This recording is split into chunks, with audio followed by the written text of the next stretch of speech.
A latte has an 80% gross margin, meaning 80 cents of every dollar spent on milk and beans is pure profit on that one drink. Sounds like a money machine, right? Here's the real number. After rent, staff, and everything else gets paid, the average coffee shop keeps about 14 cents of net profit, what's actually left over, for every dollar it makes. Not 80, 14. Let's go find out where the other 66 cents disappeared to. Everyone's had this thought at least once. Quit the job, rent a corner spot, sell $4 coffees to people who'll line up for you every single morning, forever.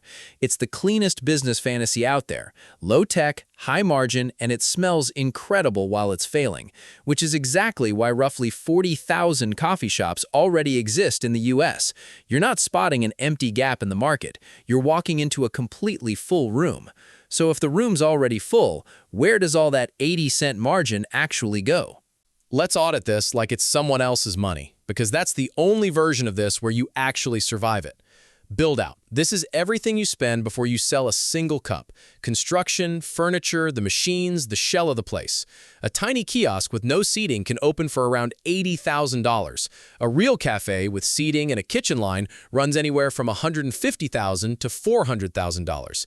The espresso machine alone, the actual engine of the whole business, costs between $2,000 and $20,000, depending on how many drinks an hour it needs to survive a Saturday rush. Want to roast your own beans in-house? Add another $10,000 for the roaster. And here's the part almost everyone skips. After all of that, you still need cash sitting there, doing nothing. The rule of thumb is set aside a third of your total budget as a cushion, not because you might fail, but because you will have a slow month 3, guaranteed, and slow months don't pay rent by themselves. Add in licensing, permits, and an accountant who actually understands restaurant tax law, and you're looking at another $2,000 to $10,000 before you've sold a single cup. Marketing to get people through the door on day one runs another $500 to $5,000. None of this is optional. All of it is invisible until you're the one writing the check. Rent. Here's where the trap starts forming. A prime spot with real foot traffic can run $2,000 to $10,000 a month. The number itself isn't the danger, the ratio is. A suburban strip mall at $3,000 a month can hit a healthy ratio easily. A downtown corner at $8,000 needs serious daily sales just to keep pace. Every profitable shop follows the same rule. Rent should never eat more than 10 to 15% of what actually comes through the register. Sign a lease at 20% of revenue, and congratulations, you've built a business that pays the landlord first and you last. COGS, cost of goods sold, meaning the beans, milk, cups, and lids that physically go into every drink, eats up 28 to 32% of revenue in a well-run shop. That's actually good news. Coffee has one of the best raw material margins in all of food service. A basic drip coffee can hit 90% gross margin. A restaurant is lucky to clear 30% on a plate of food. Labor is where the dream quietly dies. Baristas, a manager, and the owner who's decided their own time is free, labor typically runs 35 to 40% of revenue. Stack that against rent at 15 and COGS at 30, and you're already at roughly 80% of every dollar gone.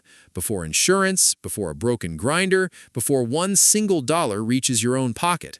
Here's the part that should stop you cold. Starbucks, the company that literally invented the cozy third-place coffee shop fantasy, the one you're probably picturing right now, announced that 90% of its new locations would include a drive-thru. The company that sold the world on the dream is quietly building its way out of it, because the dream doesn't scale. Sit with that. So if 80 cents of every dollar is already spoken for, which 20% is actually yours? And does it change by location? Here's the variable that actually decides whether you survive. And it's not the coffee. It's break-even, the number of cups you must sell every single day just to hit zero, before a cent of real profit. A cheap kiosk can break even around 50 cups a day. A suburban cafe, somewhere between 150 and 250. A prime downtown spot, 300 to 500 cups, every day, forever. Here's the trap. The nicer the location, the higher the rent, And the higher the rent, the higher your break-even climbs, right as your slow, cozy craft coffee brand attracts exactly the customer who buys one drink and camps with a laptop for 3 hours. High rent demands high volume. A relaxing vibe demands low volume. You cannot have both at the same address. Most first-time owners pick the vibe and get handed the rent bill anyway. And one more twist almost nobody prices in. Remote work has permanently cut weekday downtown foot traffic by 15 to 30% in a lot of cities since 2020. The break-even number you calculate today might already be optimistic. Here's a lever that actually helps, though. Negotiate $500 off your monthly rent, and you've erased roughly 125 transactions a month from your break-even target. That's real money, and it costs nothing but one uncomfortable phone call. So, if picking the wrong lane is what actually kills the business, which lane wins? 2 models survive. Almost nobody in the middle does. Scale strips out the seating, adds a drive-through window, and chases raw speed. Chains like Dutch Bros, 7 Brew, and BlackRock run 300 to 600 transactions a day through a building the size of a garden shed. That's 30 to 80% more daily transactions than a typical cafe pulls out of a fraction of the square footage. No dining room means no bussing tables, no lingering customers, and the lowest labor cost per drink in the industry. It's a volume game. It rewards operators, not romantics. Specialty goes the other direction entirely. Charge $5 to $7 a cup, source beans nobody down the street has, and sell the experience along with the drink. Think Intelligentsia or Blue Bottle back in its early days. Fewer customers, but each one pays more. And if you're already clearing $400,000 a year, roasting your own beans in-house becomes the single highest impact move available. It cuts your biggest cost line, COGS, harder than anything else you could do. What doesn't survive is the shop stuck in between. Comfortable seating, comfortable prices, competing against both models at once, and losing to each of them slowly.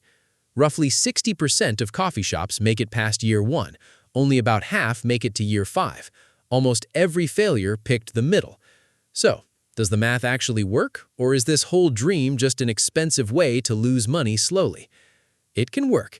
It just requires you to pick a lane before you sign the lease, not after you're already 3 months behind on it. Know your break-even number before you know your paint colors. And if you're the type who wants the real numbers before making a decision like this, not the Instagram version, you already know what to do next. I ran this exact same autopsy on a business people assume runs on love and finger paint. The numbers are almost as brutal. Go watch the daycare breakdown next. Same honesty, completely different industry. You'll want to see what a single day of tuition actually has to cover before it ever touches profit.